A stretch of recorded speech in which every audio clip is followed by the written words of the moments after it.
Good thoughts from Vision's daily devotion, The Word for Today. 2 Chronicles 25 verse 2. He did what was right in the eyes of the Lord, but not wholeheartedly. The word for today is about striving for wholehearted devotion to God. Now that story in the Bible is about Amaziah, who did what was right in the eyes of the Lord, but not wholeheartedly. Now contrast that with what God says about David in Acts 13 verse 22. I have found David, son of Jesse, a man after my own heart. He will do everything I want him to do. Now this can be a little bewildering because when you read about David's life, you find chapters of adultery, murder and cover-up.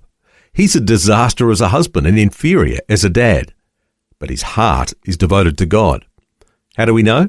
Because when he makes mistakes and sins, he repents and he desires to get right with God again.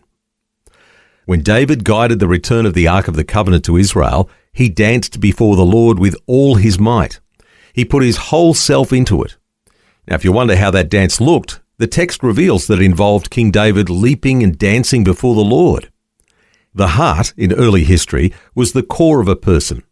It meant not only feelings, as we many times think of the heart, but the center of a person's being, especially the will. So wholehearted devotion to God reveals what you choose to embrace with all your energies. Amaziah lived 29 years of his life finessing his commitment to God. He did what was right, but his heart was elsewhere. David, in spite of his flaws, pursued God with all his heart.